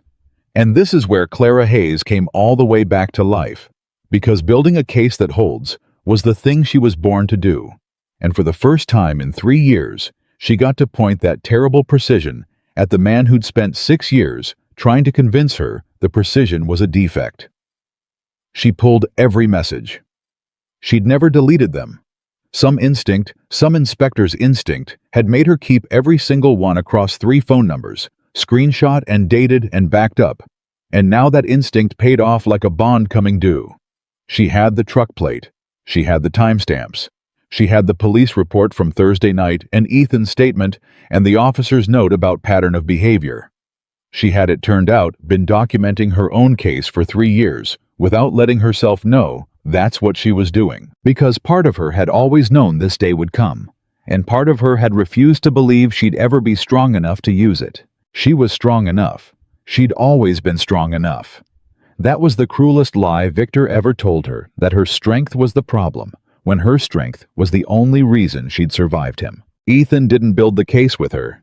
He'd promised not to fix it, and he understood that the case was the one thing she needed to do with her own 2 hands, because a protective order that someone else assembled for her would just be one more man managing her life, and she'd had enough of that to last 9 lifetimes. So, he did the other thing. He kept the world running while she worked. He picked Lily up from school so Clara could meet with Denise. He left plates of actual food on her porch because he'd figured out she forgot to eat when she was locked in. He fixed the carbon monoxide detector she still didn't have without being asked, and when she found it installed and mentioned it dry, "I told you not to inspect my house." He said, "I didn't inspect it. I just gave it a heart." And she laughed, and it was the first time she'd laughed since the knock. And Lily, this was the part that undid her, Lily started coming over. It happened by accident the first time. Ethan had Lily on a Saturday, and Clara came over to drop off a document Denise needed signed. And Lily was at the kitchen table with a fresh drawing. And she looked up at the terrifying ice inspector standing in her father's kitchen, and said with the total fearlessness of a 7-year-old, "You're the mean neighbor. I drew you a horse. Daddy said it looks like a couch, but it's definitely a horse." And Clara, who had spent 6 years being told by Victor that she was too broken, too cold, too difficult to ever be trusted around a child who had flinched at the word daughter, like it was a wound, because Victor had aimed his cruelest artillery at exactly the family he'd convinced her she'd only ruin. Clara knelt down at the kitchen table and looked at the drawing and said with complete seriousness, "It's a horse. Your dad's wrong. This is clearly a horse. The couch people don't know what they're talking about." Lily beamed like the sun had come up. And Ethan, standing at the counter, had to turn around and look very hard at the coffee maker for a second because he'd just watched the thing Victor had tried hardest to kill in Clara come roaring back to life in the space of one sentence to a 7-year-old, and it was almost too much to watch straight on.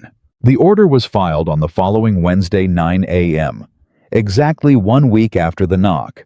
Denise Okafor walked it through, and it was granted temporarily pending the hearing, and there would be a hearing and Victor would be served, and at the hearing, Clara would have to stand in a room and say all of it out loud in front of a judge, and possibly in front of Victor himself. And she knew that, and she was terrified of that, and she did it anyway. But Victor Hale was not a man who accepted the country of what's provable.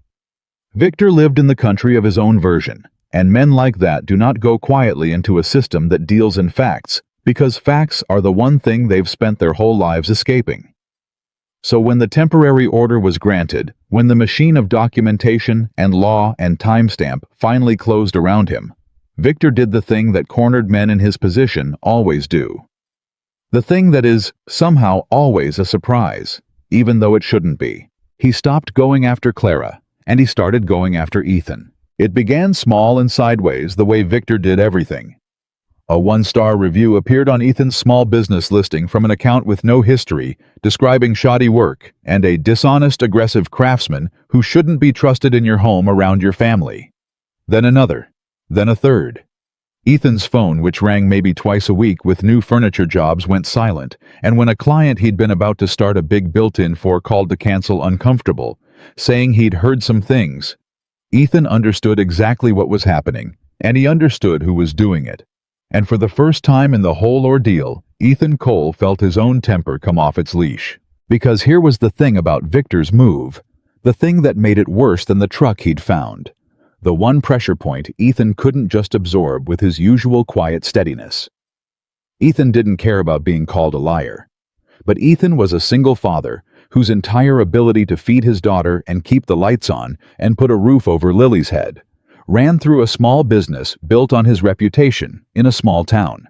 And Victor, who studied people. That was his one genuine talent. Studying people to find the handle, had found the exact handle.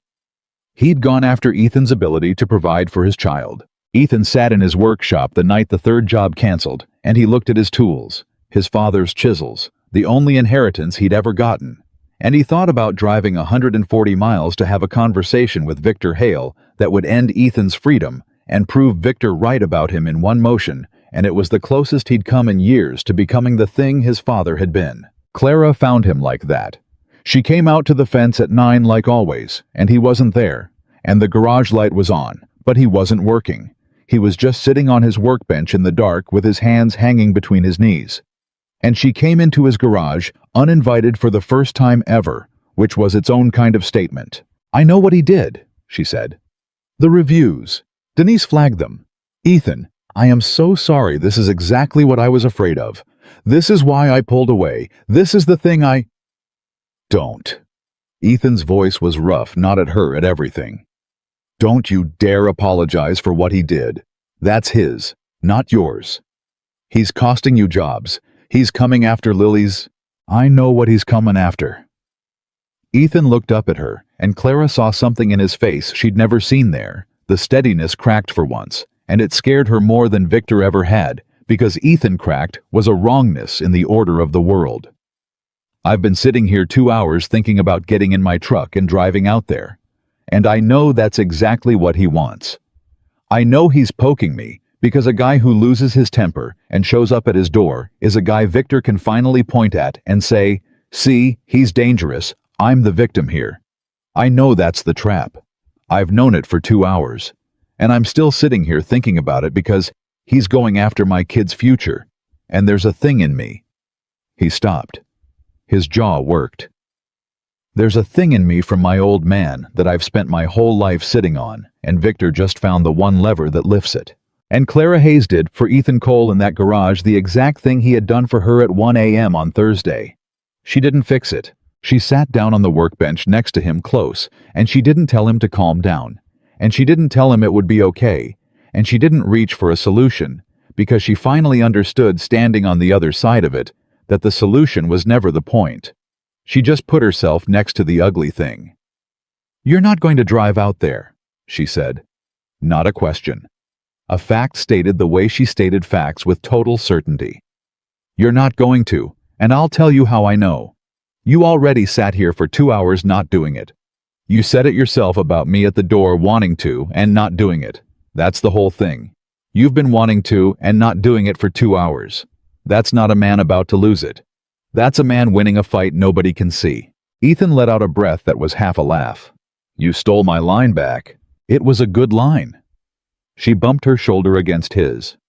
And we're not going to fight him the way he fights. We're never going to win in the mud. That's his home field. He's been living in the mud for 6 years. We're going to beat him in the one room he can't win in. The one with a judge in it and a stack of documented facts and a timestamp for every single thing he's ever done. She pulled out her phone. Those reviews. Fake accounts, no purchase history posted within the same 48-hour window, all echoing language from the messages he sent me. That's not a disaster, Ethan. That's evidence. He just handed me a pattern of retaliation against a witness in an active protective order case in writing timestamped from accounts I can subpoena. She was smiling now, and it was the terrible, precise smile of the ICE inspector finding a violation that was going to shut the whole site down. He thinks he's punishing you. What he actually did was strengthen my case and add a count. He can't help it. He can't stop putting things in writing. Control freaks never can. They have to narrate. Ethan looked at her, at this woman who had walked into his garage in the middle of his worst hour, and instead of comfort, handed him the one thing that actually reached him, which was a way through that didn't require him to become his father, and he felt the leashed thing in his chest lie back down. You're really good at this, he said quietly. I'm the best there is at this, Clara said, with no false modesty at all, because it was true, and they both knew it, and it was maybe the first time in 3 years she'd said something good about herself out loud. Victor spent 6 years telling me being good at this made me cold. It doesn't make me cold, Ethan. It makes me the person who's going to end him. Watch. And Ethan Cole, sitting in his dark garage with his father's chisels and his canceled jobs, and his daughter asleep in the house, looked at the woman beside him and understood that the bet had not just been won weeks ago. It had been the wrong frame entirely. He hadn't won her. Nobody won Clara Hayes. She wasn't a prize at the end of a game. She was a person who had climbed out of a pit with her own 2 hands, and the most he had ever done. The best thing he had ever done was refuse to be one more person shoving her back down into it. Okay, he said. Then let's beat him in the room with the judge. We will. Clara stood up. She held out her hand to pull him off the workbench, and he took it, and neither of them let go quite as fast as they needed to. But first, you're going to eat something because I can see from here you haven't, and then you're going to sleep because tomorrow I need you sharp. Denise wants your statement about the truck and the door notarized, and I want you thinking clearly when you give it. She paused at the garage door, and the dry, flat delivery came back, but there was something warm running underneath it now, something that had stopped hiding. And Ethan, the thing your dad put in you, the lever. She looked at him. You've been sitting on it your whole life, and it's never once gotten loose. Not once. You know what that makes you, the opposite of him. He never fought the thing in himself a single day. You fight it every day, and you win every day, and you've been doing it so long you don't even know it's a fight anymore. Her voice went quiet. That's the man I led over my wall. Not the one who never got angry, the one who gets angry and stays good anyway. That's harder. That's the whole thing. She went home. Ethan ate. Ethan slept. And in the morning he gave his statement clear and true and notarized one more time-stamped brick in the wall Clara was building around Victor Hale, a wall 3 feet thick and rated this time not for seismic events, but for the specific and permanent purpose of keeping one man out of 2 lives forever. The hearing was set for 18 days out. Victor would be served within the week. And somewhere 140 miles away, a man who had spent 6 years and 3 phone numbers and 1 long drive believing he could always put his hand back on Clara Hayes's life whenever he chose, was about to receive a document informing him that the woman he'd trained to shrink had instead built a case that holds, and that she had not built it alone. Victor Hale was served on a Tuesday afternoon, and the machine of him broke down in exactly the way Clara had predicted it would, which was not with rage, but with reasonableness, the most dangerous version of him there was. She knew it was coming the moment the messages changed shape again. For 3 days after he was served, there was nothing. Silence. And Clara, who had lived inside the weather system of this man for 6 years, understood that the silence was not surrender. The silence was Victor recalculating. And on the 4th day, 7 p.m. on a Saturday, the new approach arrived, and it was so precisely engineered that even knowing exactly what it was, Clara felt it land. It didn't come to her phone. That would have violated the temporary order, and Victor was many things. But he was not careless about the specific rules that could put him in a cell. It came through a mutual acquaintance from her old city, a woman named Renata, who Clara had thought of as a friend, once before she understood that Victor collected people, and Renata was one of the people he'd kept in the divorce. Renata called warm and worried, and said Victor had reached out to her devastated. And did Clara know how bad he was doing? He wasn't sleeping. He'd lost weight. He kept saying he just wanted a chance to apologize, that he knew he'd made mistakes, that he'd been in therapy. Actual therapy. Clara real work. And that all he wanted was 5 minutes to say he was sorry. And then he'd never contact her again. He swore it, he just couldn't live with how they'd left things. And Clara stood in her kitchen holding the phone and felt 6 years of trained instinct rise up in one smooth wave and nearly take her under. Because this was the masterpiece. This was Victor at the height of his craft. He hadn't sent the message himself. He'd sent it through a sympathetic voice, so that saying no meant not just rejecting Victor, but disappointing Renata, becoming the cold woman who wouldn't even let a broken man apologize. He'd wrapped the whole thing in the language of growth and therapy and accountability, the exact language Clara had spent 3 years wishing he would use, so that refusing it meant refusing the very change she'd prayed for. He'd made saying no feel like cruelty. He'd made her boundary feel like the thing wrong with her. That was the entire 6-year project in a single phone call. Your self-protection is your character flaw. He's really trying, Clara, Renata said gently. People can change. Don't you think everyone deserves a chance to say they're sorry? And here is the moment the whole story had been building toward, though it didn't look like a climax, because the real ones rarely do. Clara opened her mouth to say the old thing, the trained thing, maybe 5 minutes, maybe, if it's supervised. Maybe I owe him that. She could feel the words assembling in her throat, worn smooth by 6 years of use. And then she thought about Ethan sitting on his porch until 4 a.m, and Lily saying, "It's definitely a horse," and Denise Okafor saying it was that bad, and the $20 bill on her refrigerator next to a child's drawing, and she closed her mouth. And she did the thing she had never once done in her entire life. She did not explain. "No," Clara said. There was a silence on the line. Renata had been ready for negotiation, for the long, soft conversation where Clara justified herself and Renata gently argued, and eventually Clara gave a little, because that was the shape every one of these conversations had ever taken. But Clara didn't justify. She didn't launch into the 6 years. She didn't defend her no, or soften it, or apologize for it, or hang a single word of reasoning on it that Victor could later use as a handle. "No," she said again. "Renata, I want you to hear me, because I'm only going to say this once, and then I'm going to hang up. There is a court order. Victor knows there's a court order. He is using you to get around it, which means he has already pulled you into something you don't understand, and I'd get out of the middle of it if I were you. I'm not going to meet him. Not for 5 minutes, not supervised, not ever. And I'm not going to tell you why, because the why is the trap. Every time I explain, he finds a way in through the explanation. So there's no explanation. There's just no. A breath. Tell him whatever you want. Or tell him nothing. But this is the last time my name and his are going to be in the same phone call. Take care of yourself, Renata.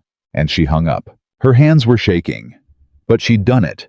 She'd been handed the single most sophisticated version of the trap that had held her for 6 years, delivered by a sympathetic friend, wrapped in the language of therapy and growth and second chances. And she had said no, without explaining.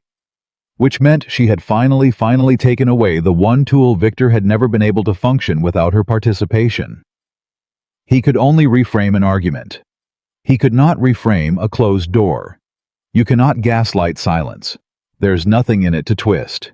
She stood in her kitchen for a long moment, and then she started to laugh quietly alone because she'd just realized something.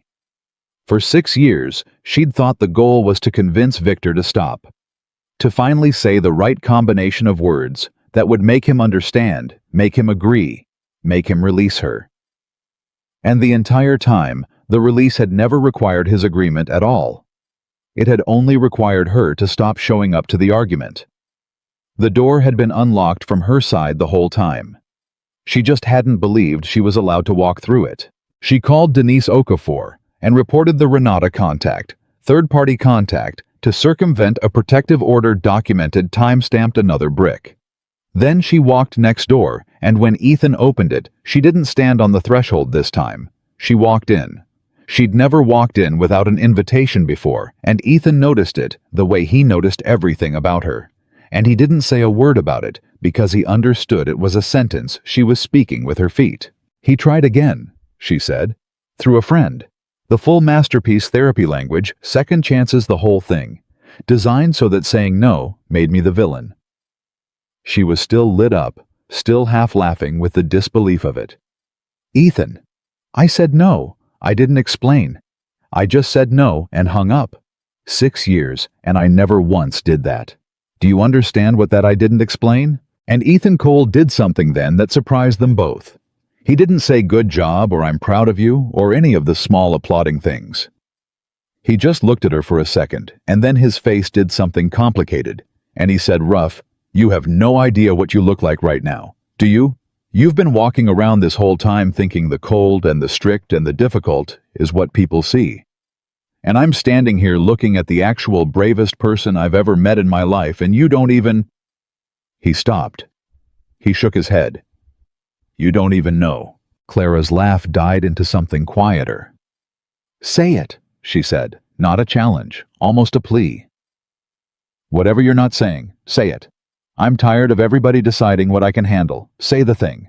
And Ethan, who had spent 6 weeks refusing to move faster than she was ready for, who had stopped at the threshold of her 100 times, looked at the woman standing in the middle of his kitchen, having just walked in under her own power, and decided she was finally ready to hear the true thing, because she'd just proven she could hold anything. "I'm in love with you," he said, "and it's got nothing to do with a bet.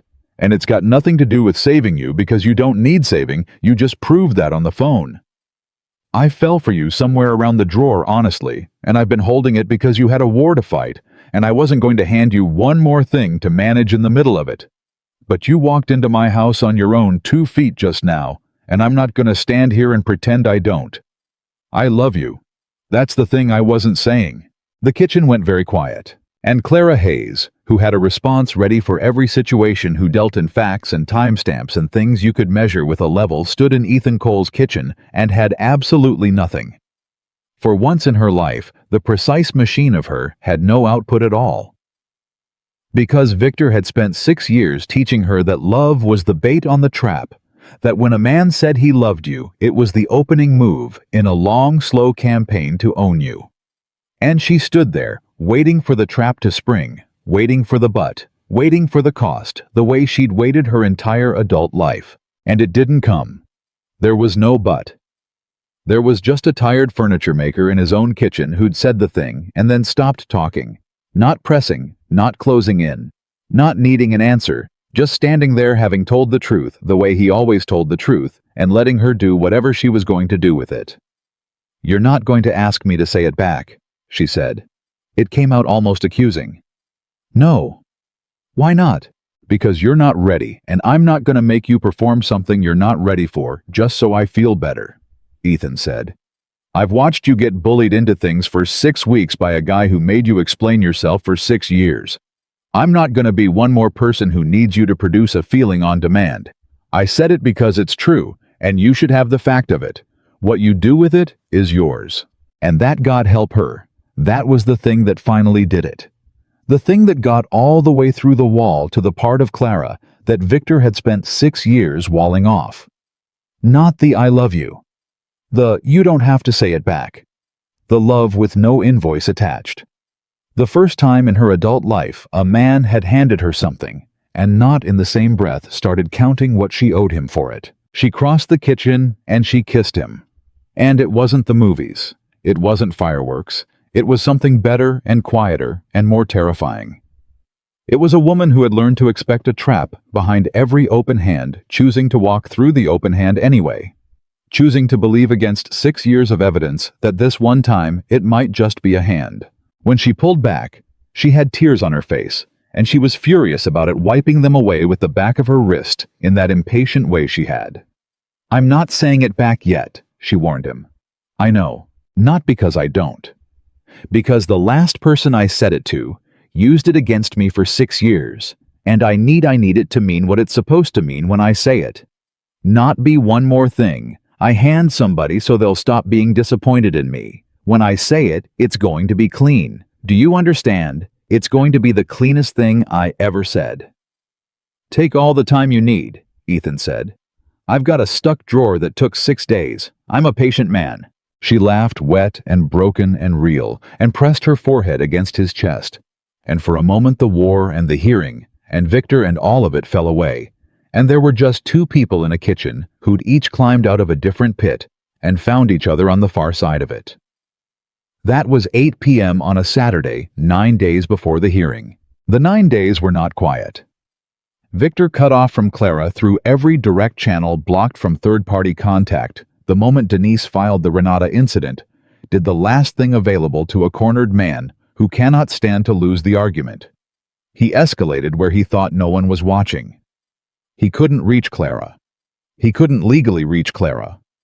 So, on the Thursday before the hearing, 3 p.m. while Lily was at school and Ethan was at a job site, and Clara was at the county building, doing an inspection, Victor Hale drove 140 miles one more time, and he did not go to Clara's house. He went to Lily's school. Ethan got the call at 3:15. It was the school office, calm but firm. The specific calm of people trained not to cause panic. Saying there was a man in the front office asking to pick up Lily Cole. Saying he was a family friend that Clara Hayes had sent him, that there'd been an emergency. The office had not released Lily. They didn't have him on the authorized list. They'd followed protocol. Lily was safe in her classroom, but the man was still there, insisting, getting agitated. And did Mr. Cole know of Victor Hale? Ethan was in his truck before the woman finished the sentence. And here is where the whole story turned on its hinge, because in the 11 minutes it took Ethan to drive from the job site to the school, breaking every speed law Clara had ever enforced, the old lever came all the way off the leash. The thing his father had put in him, the thing he'd sat on his whole life, the thing Victor had been poking at with the reviews. It came loose completely because this was not about Ethan anymore, and it was not about jobs. This was a man who studied people for a living, using a 7-year-old as a lever to hurt the woman he couldn't otherwise reach, and every good and gentle thing in Ethan Cole burned off in 11 minutes on the highway and left behind something that fully intended to put Victor Hale in the ground. He called Clara on his way. He shouldn't have been able to talk. His hands were shaking on the wheel, but he called her because he'd promised her once that he'd turn the lights on instead of keeping her in the dark, and even now, even losing it, he kept that promise. Clara. His voice was not his voice. He's at Lily's school. He tried to sign her out. She's safe. The school stopped him. She's safe. But he's there. He's still there. And I'm 8 minutes out. And Clara, I have to tell you the truth. I don't know what I'm going to do when I get there. I don't. I've been the guy who sits on it my whole life, and I can feel it coming off. And I don't know if I can... Ethan. Clara's voice came through the phone, and it was the flattest, calmest, most absolute he had ever heard it. The ice inspector at full power, and it cut straight through the red noise in his head. Listen to me. Listen. He went to the school for exactly one reason. not to take her. He was never going to get her. He knew the school would stop him. He's not stupid. He went so that you would do exactly what you're doing right now. He wants you to show up hot. He wants a scene. He wants you to put your hands on him in front of a school full of witnesses 9 days before a hearing so that he can stand in front of that judge and say, look what kind of man she brought around a child. Look how dangerous he is. I'm the victim. I was only trying to check on the little girl and he attacked me. That is the entire plan. The school is bait. Lily was never the target, Ethan. You are. You've been the target since the reviews. Do you understand me? Ethan's hands were white on the wheel. He used my kid. He used your kid to reach for the one thing he had left, which is making you into the monster so he can be the victim. And if you walk in there and give it to him, he wins. Not the case. The case is still ours. But he wins the thing he actually came for, which is proving to himself that everyone becomes what he needs them to be if he pushes the right lever. You've spent your whole life proving him wrong about that without even knowing his name. Don't hand it to him now, not 8 minutes from the finish line. The truck was doing 80. Ethan's whole body was one clenched muscle. How do I not? He said, and it came out cracked. It came out like something breaking. Clara, how do I get there, and not? He went after my daughter. How am I supposed to? Because Lily is going to see it, Clara said, and that stopped him. That reached in past the lever, and past the red, and past the thing his father left him, and it stopped him cold because it was true, and it was the only thing in the world that could have been true enough. She's going to be at the window, Clara said, quiet and relentless. Or they're going to bring her out to you, and she's going to see her dad in the parking lot. And whatever she sees, that's the dad she's going to have for the rest of her life. If she sees you put your hands on a man, that's who you are to her forever. And if she sees you walk in calm and stand between her and him and let the police handle it because I've already called them Ethan, they're rolling. I called the second you told me if she sees that, then the dad she gets is the one who stayed good with a monster in front of him. That's the whole inheritance. That's the only thing you actually get to leave her. Your dad left you a lever and a set of chisels. You get to choose what you leave Lily. And you get to choose it in the next 7 minutes. Ethan drove the last 7 minutes with tears running down his face, and both hands locked on the wheel, and Clara on the speaker the entire way. Not hanging up. Not letting him be alone with it for 1 single second. Doing for him at the worst moment of his life. Exactly what he had done for her at 1 a.m. on a Thursday, standing next to the ugly thing, refusing to let him carry it by himself, and being the witness that made staying good possible. He pulled into the school lot at 3:26. Victor was still there, standing near the front doors, and the second he saw Ethan's truck come in hot. Clara was proven right in the ugliest possible way, because Victor's face changed. It relaxed. He'd been waiting. He turned slightly, angling himself so that the front office windows had a clear view, positioning for the shot, already composing the scene he was going to describe to the judge.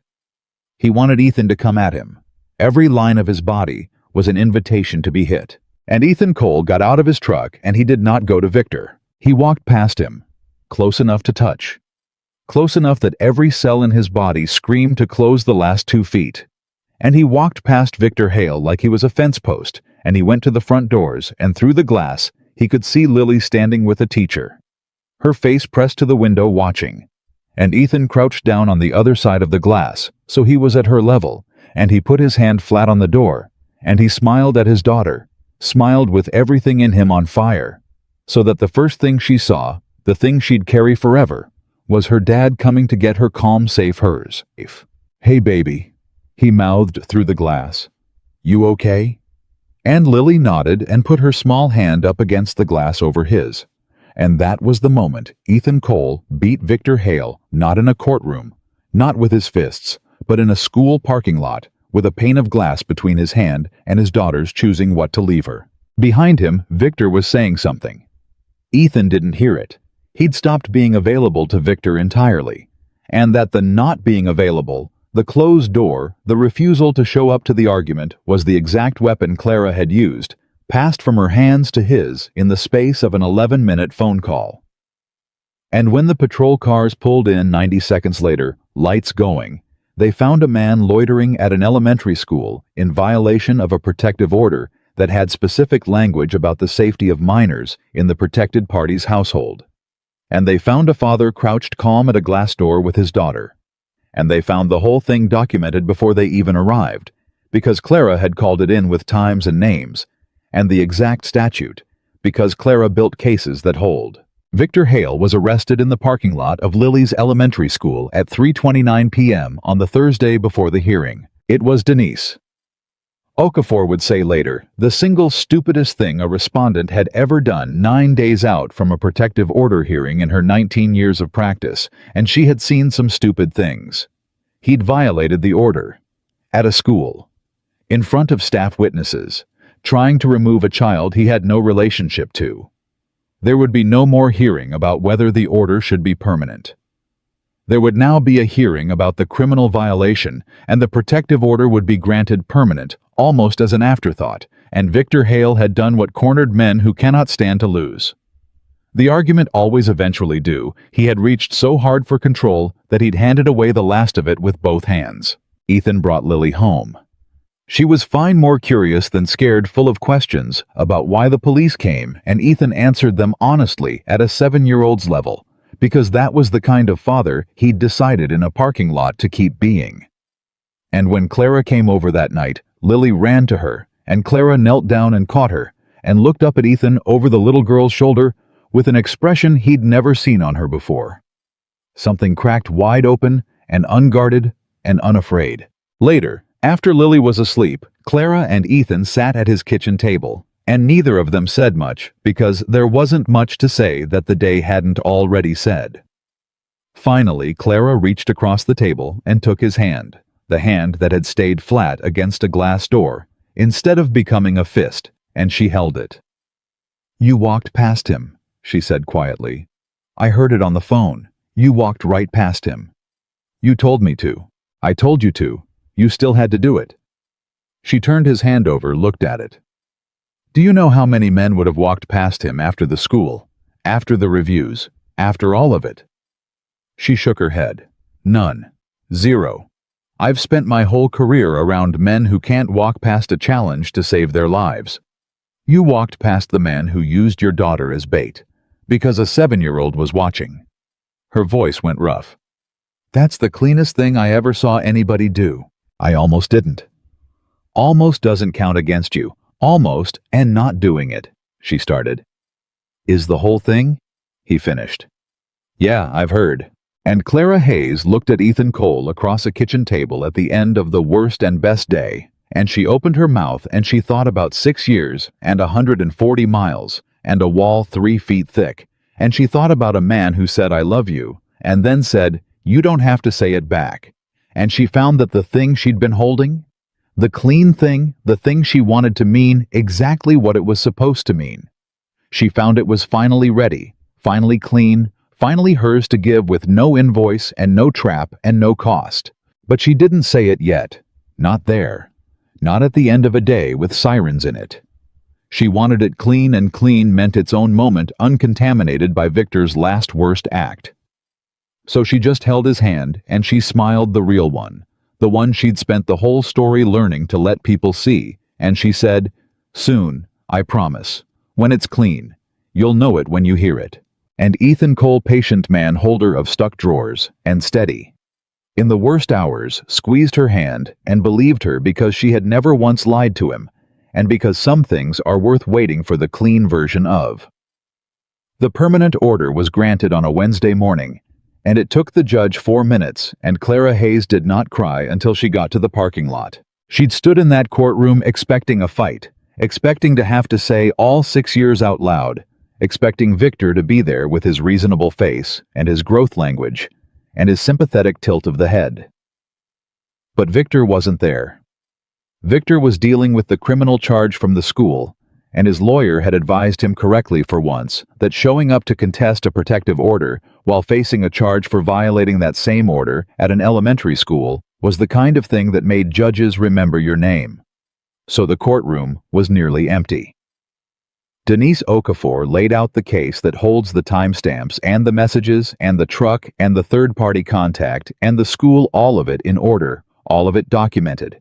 And the judge looked at the stack of it and looked at Clara and said the order was granted permanent, 5 years minimum with automatic renewal review, and that was it. 4 minutes. 6 years ended in 4 minutes because Clara Hayes had spent 3 of those years quietly building the one thing Victor could never argue with. She held it together through the thank yous to Denise. She held it together through the elevator. And then she got to her truck in the parking lot, and she sat down behind the wheel, and she put both hands over her face, and she cried the way you cry when something you'd been carrying for 6 years finally gets set down. Not sad, not even really relief. Just the body finally allowed to let go of a weight it had forgotten wasn't part of it. Ethan was waiting by his own truck 3 spaces down. He'd come, of course. He hadn't come into the courtroom she'd asked him not to. She'd wanted to face the last of Victor as herself, standing on her own, the way she'd needed to build the case with her own hands. But he'd come to the parking lot, and he'd waited, and when he saw her sit down in her truck and put her face in her hands, he didn't rush over. He waited until she was done. He'd learned that about her a long time ago, that she needed to finish a thing before anyone touched it. When she finally got out of the truck, her face was wrecked and clean at the same time, and she walked over to him and she said, "It's done. 5 years. Permanent." And then before he could say anything, "And Denise says with the school charge on top, if he so much as drives through this county, I get a phone call and he gets a cell." He's done, Ethan. He's actually done. I keep waiting to not believe it. You can believe it, Ethan said. You built it. It holds. I built it. She agreed, and something in her stood a little taller saying it. That was a Wednesday in late August. And the strange thing about the weeks that followed, the thing Clara kept noticing with a kind of wonder, was how quiet they were. She'd spent 6 years braced for the next thing, and 3 years after that, braced for Victor to find her, and now there was no next thing. Just mornings. Just her job, which she was better at than ever, because it turned out that a woman who stopped spending half her energy defending her own worth has a lot more of it left over for load calculations. Just Ethan at the fence at night. Just Lily, who had decided that Clara was hers now, and who reported this decision to Clara directly. One afternoon by handing her a new drawing. This one unmistakably a house with 3 stick figures in front of it. 1 tall, 1 medium, 1 small, and a caption in 7-year-old handwriting that said, "Our house." Clara had to sit down on the porch step when she saw that one. She didn't say anything for a while. Then she said, "Lily, who are the 3 people?" "That's Daddy. That's me. That's you." Lily pointed matter-of-fact, like she was explaining something obvious to a slightly slow adult. "You're the medium one." "I'm the medium one," Clara repeated. "Is that okay? I can make you taller if you want." "No," Clara said, and her voice did something. "No, baby.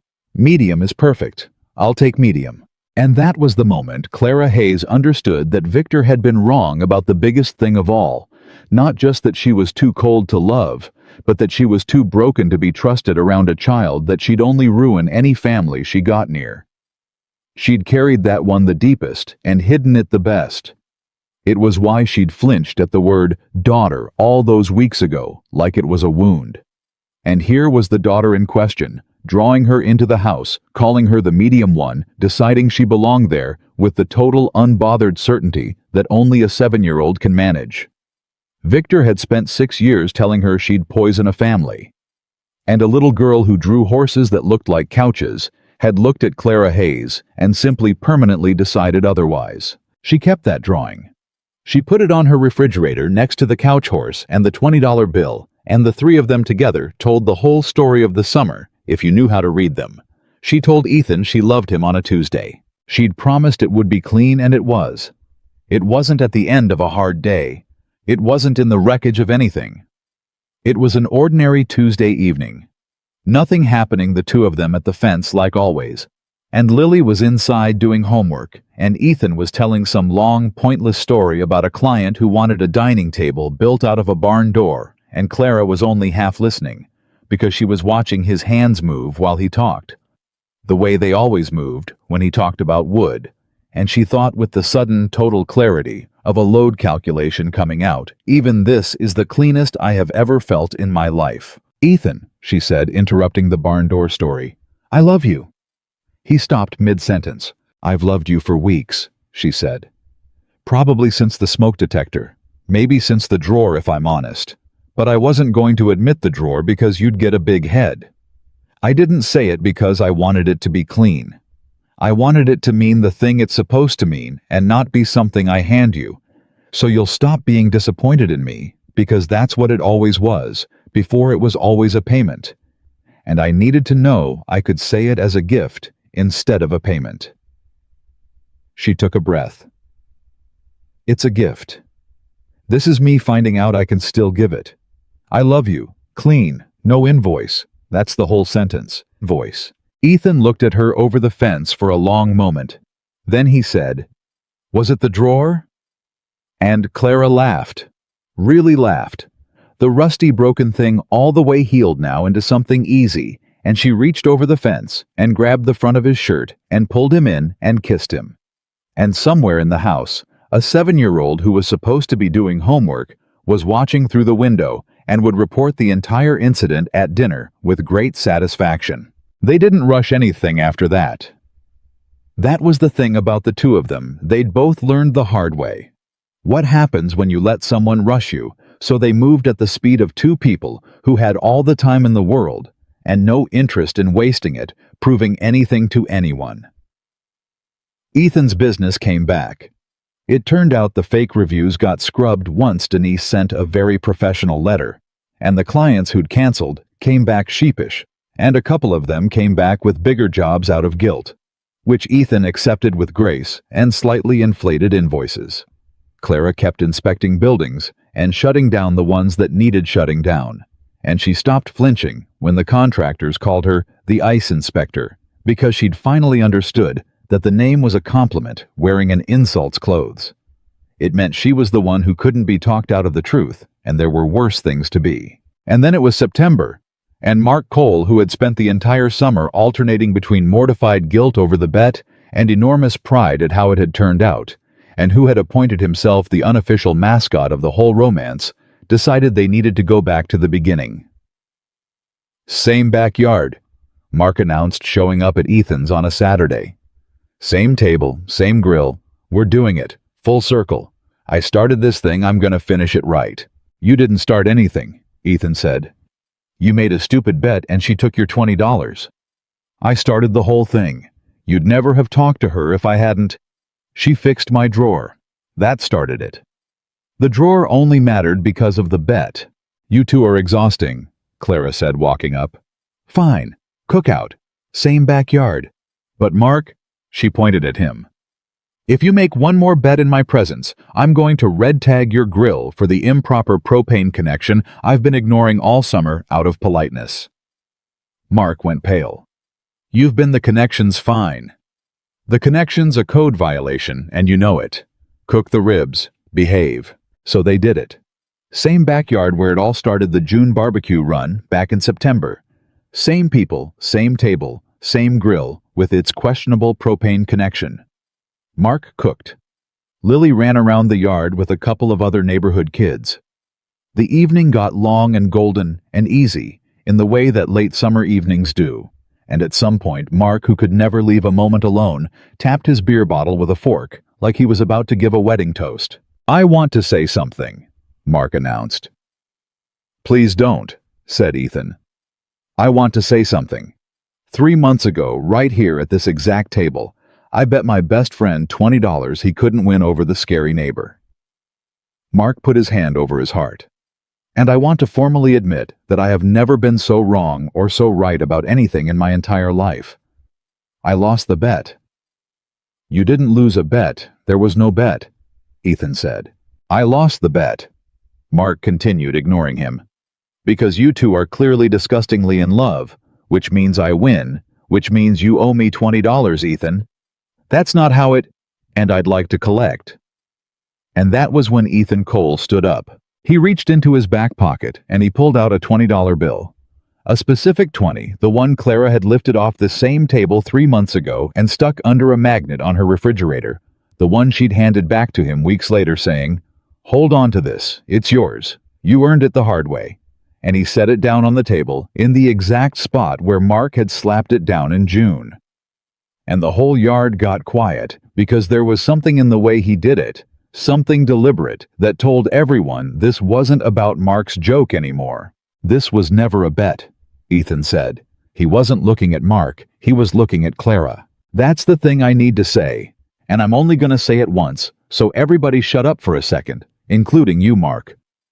He picked the 20 back up off the table and held it. "3 months ago, my best friend bet me I couldn't win her. And the word was wrong. The whole word was wrong. You don't win a person. You don't win Clara Hayes. I didn't win anything." He turned the bill over in his fingers. "She was never a prize at the end of a game. She's the strongest person I've ever met, and she climbed out of something that would have buried most people, and she did it with her own 2 hands before I ever showed up. The most I ever did, the best thing I ever did, was not be one more person who tried to shove her back down." He looked up at her. "I didn't win her. I asked. And she chose.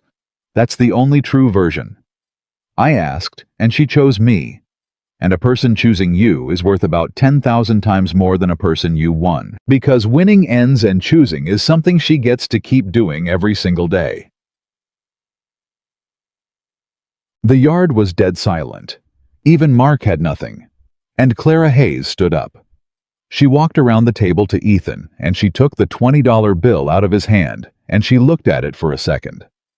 The same 20 that had started as a joke about the scary neighbor that she'd confiscated in fury, that had lived on her refrigerator all summer next to a child's drawings, that had somehow become the most honest object either of them owned. "He's right," she said to the yard, to Mark, to all of them.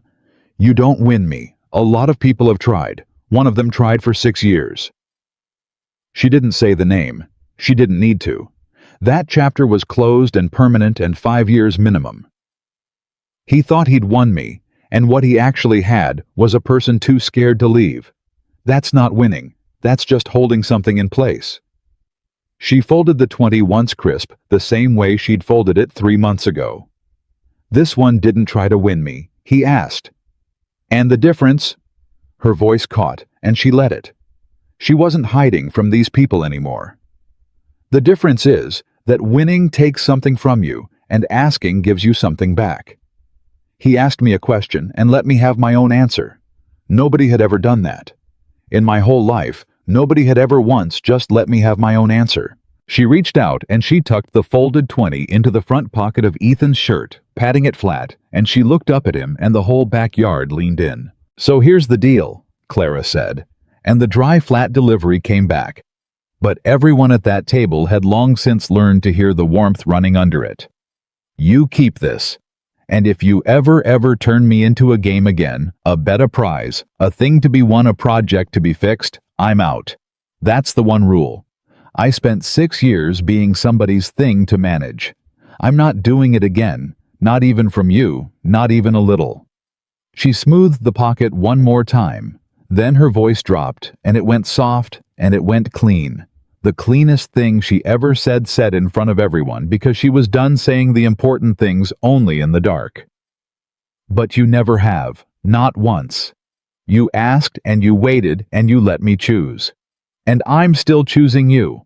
I'm going to keep choosing you, every day on purpose, out loud, for as long as you let me." And Ethan Cole, who had spent his whole life being a man nobody talked about, who had sat on his father's lever every day and stayed good, who had walked past the worst man he'd ever met in a school parking lot, because a 7-year-old was watching, put his hand over the pocket where the 20 was, over her hand, and he said the only thing left to say. "For as long as you keep choosing," he said, "I'm not going anywhere. I've been telling you that since the fence. Took you long enough to believe it." "I believe it," Clara said. "That's the whole thing, Ethan. I finally believe it." Mark, wiping his eyes and pretending he wasn't, raised his beer. "So do I get my $20 or not?" "No," said Ethan and Clara at the exact same time, and the whole backyard broke up laughing, and Lily came barreling across the grass to see what was funny, and Ethan scooped her up, and Clara put her hand on the little girl's back, the medium one in the Our House, drawing standing right where a 7-year-old had decided she belonged. And that was the picture, not a prize won, not a game finished, but 3 people who'd each survived something and chosen each other on the far side of it. Victor Hale took a plea deal that fall on the school charge and moved to a different state, and Clara got the automated notification when his address updated, and she read it, and she felt nothing at all, which was its own kind of victory. The man who'd spent 6 years being the weather of her entire life, reduced to a line of text she could read without her hands shaking. She showed it to Ethan. He asked if she was okay. She said she was better than okay, she was free, and then she made him come inside and help her figure out where a family of 3 was going to put all their furniture because a furniture maker and a building inspector had a lot of opinions about furniture, and they were going to need to combine 2 households, and it was going to be in her professional assessment, a nightmare of clashing standards that she was looking forward to more than anything she'd looked forward to in years. They married the next spring small in the same backyard because Mark insisted, and because it had become their place, the place where a stupid bet turned into the truest thing any of them knew. Clara wore no veil and carried no bouquet, and walked herself down the makeshift aisle because she'd learned that the strongest thing she could do was arrive as herself, and Ethan waited for her at the end of it, the way he'd waited for her in a parking lot and a courtroom and 100 nights at a fence patient steady going nowhere. Lily held the rings and took the job extremely seriously, and only dropped one of them once. And when it came time for vows, Clara didn't recite anything traditional. She just reached into the pocket of Ethan's jacket, and she pulled out a folded $20 bill he'd carried there every single day since September, and she held it up so everyone could see it, and she said, "This is where it started. Somebody bet you couldn't win me." She unfolded it. "You never won me. You asked me. And in front of everyone here one more time on purpose out loud, I'm choosing you. I'll choose you tomorrow, and I'll choose you every day after, and the day I stop choosing you, you'll know, because I'll tell you to your face because I don't disappear on people anymore, and I don't explain myself into corners anymore, and I never ever shrink for anyone again." She folded the 20 and put it back in his pocket and patted it flat, the same gesture, the one that had become theirs. "But that day is not coming, so you're stuck with me, Ethan Cole, on purpose, by choice, forever." And Ethan Cole looked at the strongest person he'd ever known, the woman who'd climbed out of a pit with her own 2 hands, and then reached back to pull him past his father's lever in a school parking lot. The medium one in a 7-year-old's drawing of the only house that mattered. And he understood that Mark had been wrong that day in June about everything except the one thing that counted, that this woman was going to change his whole life. Not because he won her, because she chose him, and a person who chooses you freely out loud every single day, with her eyes open and her wall down, and her own 2 feet planted, that is not a prize, and it is not a bet, and it is not a game. It is the only thing in this world worth staying good for. She chose him. He stayed. And no one ever placed a bet on Clara Hayes again.